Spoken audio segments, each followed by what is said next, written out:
Welcome, deep divers. Today we're diving headfirst into what might seem like some pretty dry documents, let's be honest. IRS Forms 1099-R and 5498. Yeah, the names alone don't exactly scream excitement, do they? No, they don't. But trust me, before your eyes glaze over, this stuff is really important for your financial well-being. We're going to try and transform these complex instructions into clear, actionable insights. Exactly. And we're really focusing on how understanding them can uncover some surprising facts and, more importantly, some powerful tax-saving methods for you.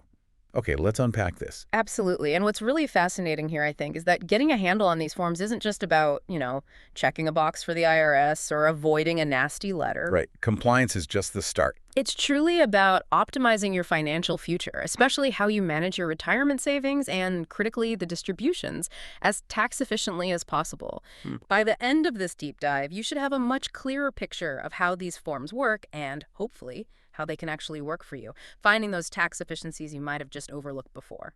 Okay, so let's cut straight to the chase then.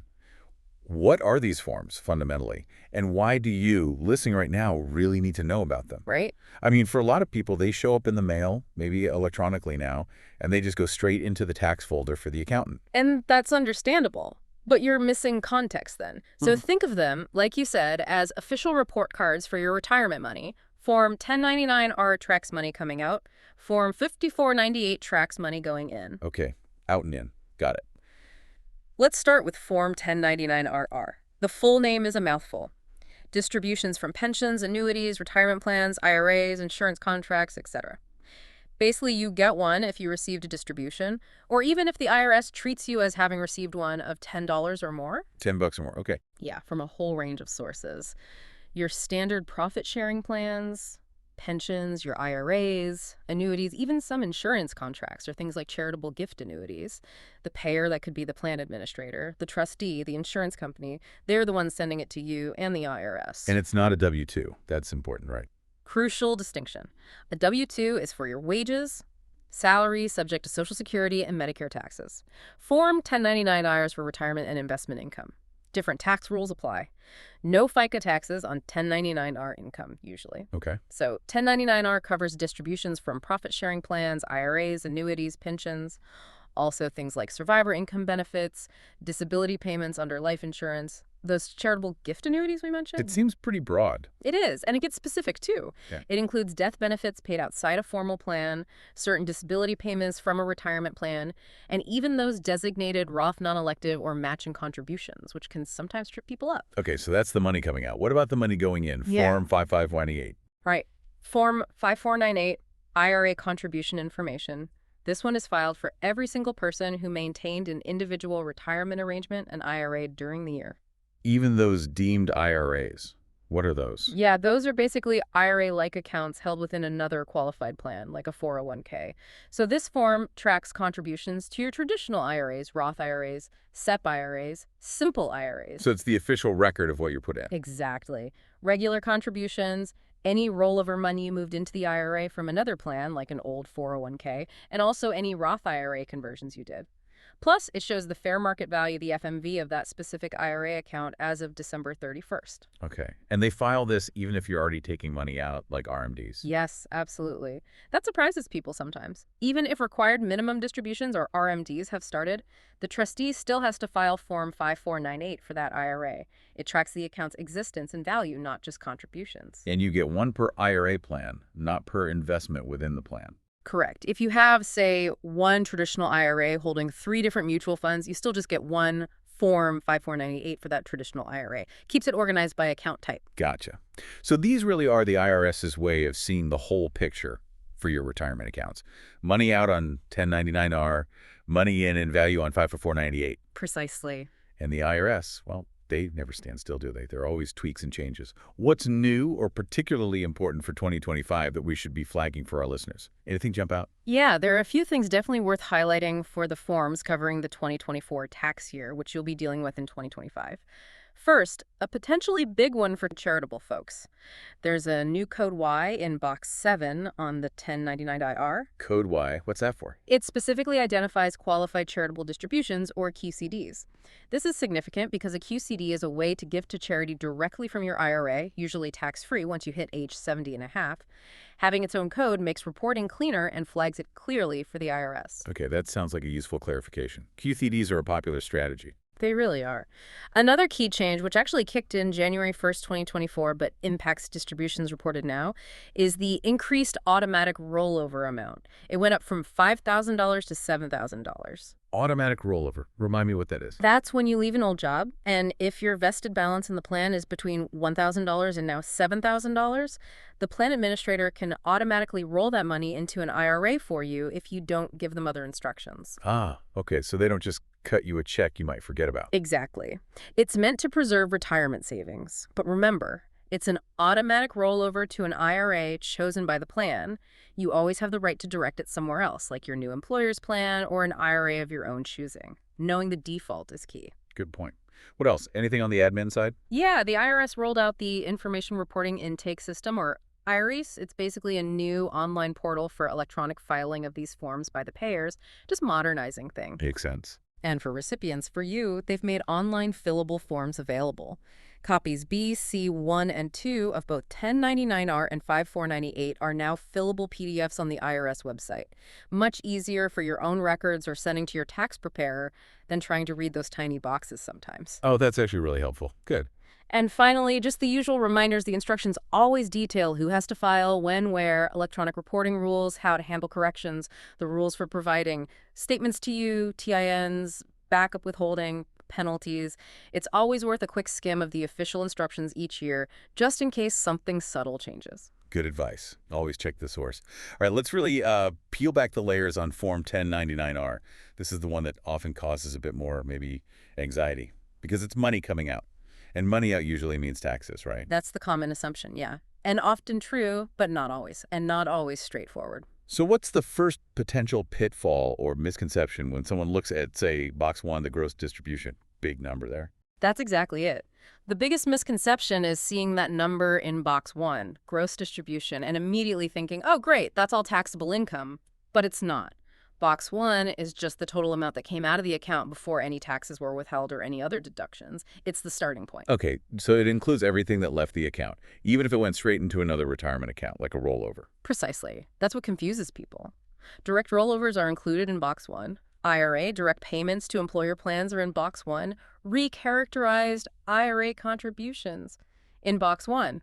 Roth IRA conversions, even if they happened internally at the same bank. Yep, Box 1. Wow, so it's truly gross. It is. It also includes things like premiums paid for current life insurance protection within the plan, distributions from governmental 457B plans, the fair market value of any property distributed, like employer stock. Even if that stock is worthless, they report zero value, but note the distribution happened.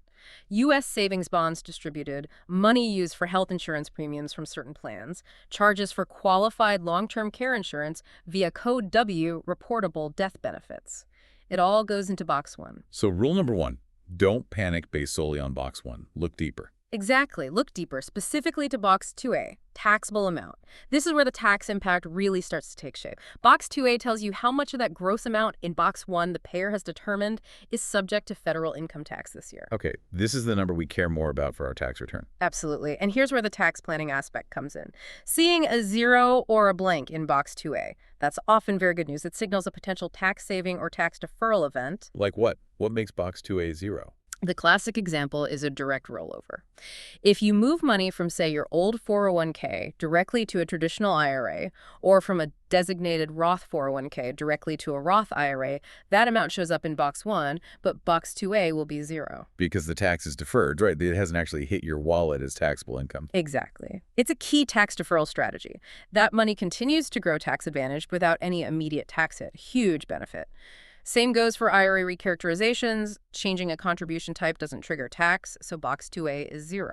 What about those 135 exchanges? Good catch. Non-taxable Section 1035 exchanges swapping one annuity for another, or certain life insurance policies are tax-free exchanges. So again, Box 2A will be 0. That's a direct tax saving right there.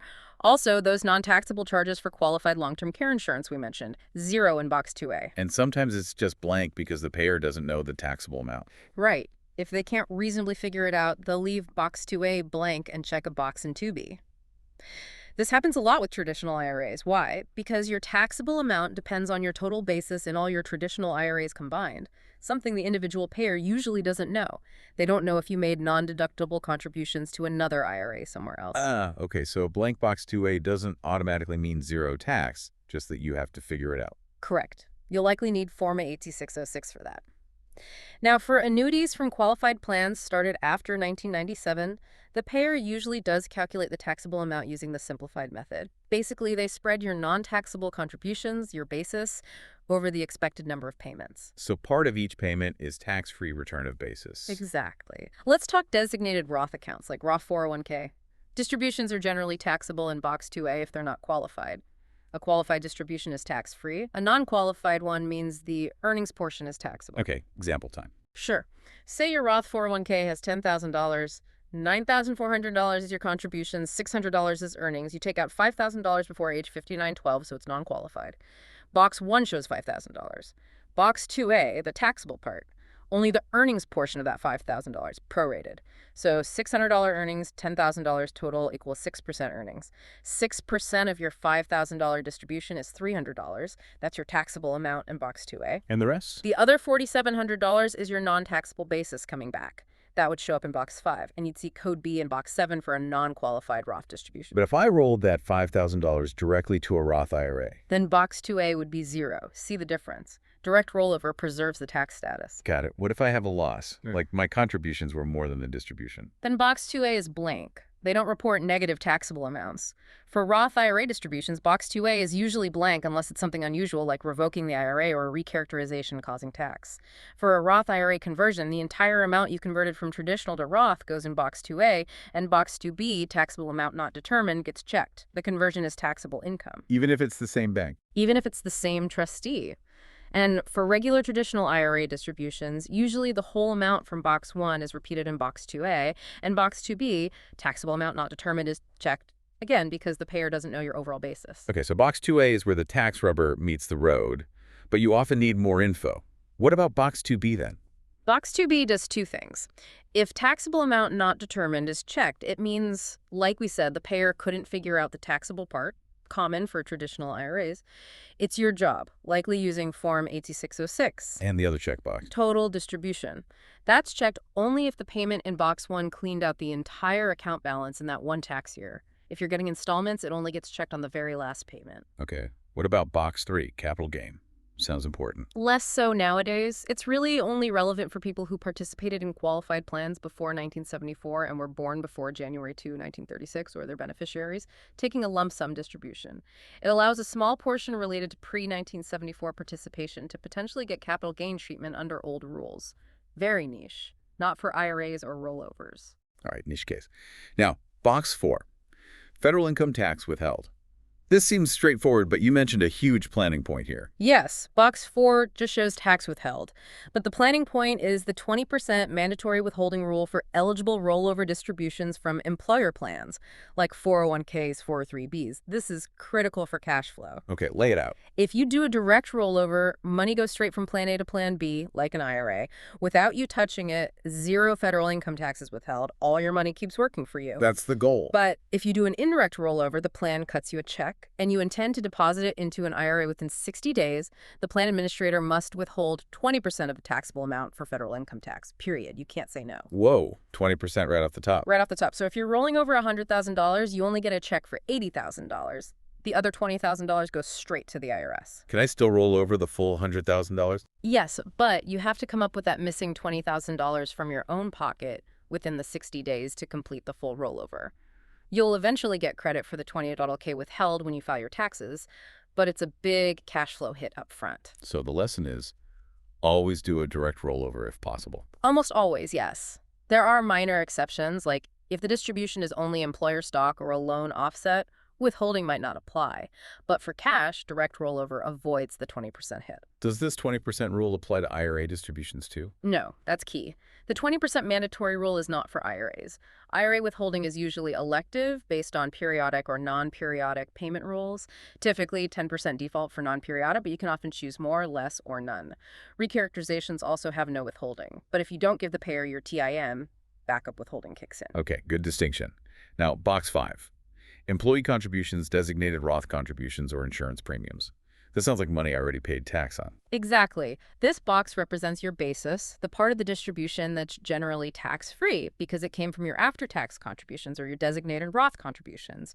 It's you getting your own money back. What counts here? Your actual after-tax contributions, any employer contributions that were somehow treated as taxable to you way back when, under Section 72, the cost of life insurance protection you already paid tax on, premiums paid on commercial annuities. It does not include pre-tax elective deferrals or deductible contributions. So this reduces the taxable amount calculated from box 2A. Essentially, yes. It identifies the non-taxable portion. For a total distribution, box 5 shows the total basis available for recovery, minus any basis you already recovered tax-free in prior years, crucial for not paying tax twice. All right. Now, box 6. Net unrealized appreciation, NUA, in employer securities. You flag this as a big potential tax saver? It absolutely can be. If your 401k or similar plan holds stock of your employer, NUA is the growth and value of that stock while it was inside the plan. So the difference between what the plan paid for the stock, the cost basis, and its market value when distributed. Okay. And the tax benefit. If you take a lump sum distribution of your entire account, including the stock, you take the shares in kind, not cash, the NUA portion is included in box 1, gross distribution, but excluded from box 2A, current taxable amount. So you don't pay ordinary income tax on that appreciation now? Correct. You only pay ordinary income tax on the original cost basis of the stock immediately. The NUA isn't taxed until you sell the shares later. And here's the kicker. Right. When you sell, that NUA is taxed at long-term capital gains rates no matter how long you held the stock outside the plan. Wow. Ordinary income potentially converted to capital gains. That could be huge savings. It can be substantial, especially if you have highly appreciated company stock. It's a complex strategy, usually best for lump sums, not rollovers unless rolling to a Roth, which triggers tax on NUA, but definitely worth exploring if you have company stock. Okay, that's a powerful one. Now, the moment we've teased, box 7, distribution code. You said this is arguably the most important box. I really think so, yeah. These little codes tell the IRS the story behind the distribution. Why did you get the money? Was it early? Was it normal? Was it rolled over? Was it because of death or disability? The code dictates the tax treatment and, crucially, whether penalties might apply. Getting the code right is vital. So let's decode some key ones. What's code 1? Code 1. Early distribution, no known exception. This means you're under 5912 and the payer doesn't know of any reason why the 10% early withdrawal penalty shouldn't apply. It signals potential penalty. Potential, not definite. Right. This is critical. Code 1 shows up even if you actually do qualify for an exception to the penalty, like using the money for major medical expenses, first-time home purchase up to $10K, higher education, birth adoption expenses, $5K, disability, etc. The payer doesn't always know your personal circumstances. So seeing Code 1 means you need to check if an exception applies and file Form 53299 to claim it if needed. Don't just assume you owe the penalty. Ah, good tip. So code 1 is a flag, not a final verdict. What's code 2? Code 2. Early distribution exception applies. This is the good one if you're under 5912. It means the payer does know an exception applies. Examples: a Roth conversion, an IRS levy, distributions from a 457B plan, not subject to the 10% tax, separating from service at age 55 or later, or 50 for public safety officers, taking substantially equal periodic payments, SEPPs. Code 2 tells the IRS, no penalty here. Okay, 1 is maybe penalty, 2 is no penalty, usually. What about codes 3 and 4? Code 3, disability, distribution due to total and permanent disability. Code 4, death, payments to a beneficiary after the participant's death. Both generally avoid the 10% penalty. Code 5. Code 5, prohibited transaction, bad news. Means you did something you shouldn't have with your IRA, potentially making the whole thing taxable. Avoid this code. Code 6. Code 6, Section 1035 exchange. This signals that tax-free swap of insurance or annuity contracts we talked about. Tax-saving deferral code. Code 7. Seems common. Code 7, normal distribution. Usually means you're 59, 12, or older, and no other specific code applies. Also used for Roth conversions if you're over 59, 12. Generally implies no penalty, but the distribution is likely still taxable, unless from a Roth. Okay, codes 8 and P, excess contributions. Code 8, Code P, return of excess contributions plus earnings. Code 8 means taxable in the current year, like 2024 distributed and reported in 2025. Code P means taxable in the prior year, like 2023 excess returned in early 2024. Importantly, taking out these excesses correctly avoids the 10% early withdrawal penalty on the returned amount. Another penalty avoidance point. Good to know. Code G, rollovers again. Code G, direct rollover and direct payment. This confirms that tax-deferred direct rollover from an employer plan to another plan or IRA, or an IRA to an employer plan. No tax now, no 20% withholding. Key code for rollovers. Code H. Code H, direct rollover of a designated Roth account distribution to a Roth IRA. Similar to G, but specifically for Roth to Roth direct rollovers. Tax-free movement. Now the Roth IRA codes, J, Q, T. Crucial for Roths. Code Q. Qualified distribution from a Roth IRA. This is the holy grail. Means the distribution is completely tax-free. You met the 5-year holding rule, and you're over 59-12, disabled or deceased, goal achieved. Code Q, achieve tax-free. Got it. What about T? Code T, Roth IRA distribution, exception applies. Payer knows you met an age, death, disability condition, but doesn't know if you met the 5-year rule. You still likely claim it tax-free if you did meet the 5-year rule. And JJ. Code J, early distribution from a Roth IRA, no known exception. Used if neither Q nor T applies. Signals potential tax and 10% penalty on the earnings portion of the distribution because you didn't meet the requirements for a qualified distribution. Okay, Roth codes are key. And the new code Y. Code Y, Qualified Charitable Distribution, QCD. Yeah. The new code for 2024 reporting. Flags the direct IRA to charity transfer for those 70-12+A. Directly signals a non-taxable distribution that can also count towards your RMD if you're old enough. Fantastic tax benefit, lowers AGI. Always used with another code like 4, 7, or K. Bingo W. Code W charges or payments for purchasing qualified long-term care insurance under combined arrangements, like from an annuity, also signals tax-free treatment for those specific payments. Wow, okay. These codes tell a very detailed story. They really do. And the other boxes quickly. Box 8 is for miscellaneous things like annuity values. Box 9A is your percentage if it's a shared distribution. 9B is optional total employee contributions. Box 10 relates to early distributions from in-plan Roth rollovers within 5 years. Box 11 is crucial the year your first designated Roth contribution was made, starting the 5-year clock for qualified distributions. And boxes 14 and 19 are just state and local tax info. That's an amazing breakdown. So the big takeaway on 1099-R is, don't just glance at it. Box 1 isn't the whole story. Box 2A gets closer to the tax impact, and Box 7 codes are absolutely critical for understanding penalties, exceptions, and tax-saving strategies like rollovers, NUA, and QCDs. You nailed it. And knowing those exceptions to the 10% penalty, Code 1 versus Code 2 situations, is vital. It's about being informed to avoid unnecessary costs. Okay, let's switch gears now. We've covered money out with 1099-R. Let's talk money in with Form 5498. This one feels a bit less threatening, maybe, since it's about savings. Generally, yes. It's more of a record-keeping and confirmation form, but still very important for tracking your IRA activity correctly for tax purposes. So Form 5498, IRA contribution information. Who sends it and when? Your IRA trustee or issuer, the bank, brokerage, mutual fund company, sends it to you and the IRS, usually by May 31st, not June 1st, actually May 31st of the year following the contribution year. So for 2024 contributions, you'll get it by May 31st, 2025. And its main job is? 2 main things. Report the contributions made to your IRA for the tax year, and report the fair market value, FMV, of the account at year-end December 31st. And this covers all types: traditional, Roth, SEP, simple, even those deemed IRAs. Okay, let's look at the contribution boxes. What's in Box 1? Box 1, IRA contributions. This is your regular annual contribution limit amount for traditional or Roth IRAs. For 2024, that was $7,000 or $8,000 if you were 50 or older, the catch-up. This confirms what you put in for the year. What about employer contributions, SEP or simple? They get their own boxes. Box 8, SEP contributions, shows employer contributions to a SEP IRA.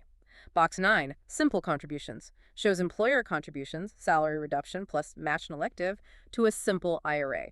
helps distinguish these from your personal IRA contributions. Like direct Roth contributions. Box 10, Roth IRA contributions, specifically reports your regular contributions to a Roth IRA. Remember, these are after tax. Okay, so those boxes track the new money going in. What about money moving between accounts? Rollovers, conversions? Yes, Form 5498 tracks money received by the IRA via these methods too.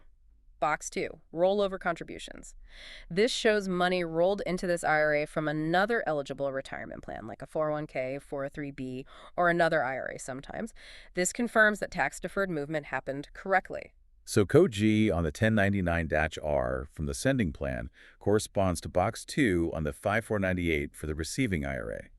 Often, yes, conceptually. It tracks both sides of the rollover. Box 3, Roth IRA conversion amount. If you converted funds from a traditional SEP or simple IRA into this Roth IRA, the converted amount shows up here. This is the amount that's generally taxable, so it confirms what you need to report on your return. And box 4, recharacterization amount.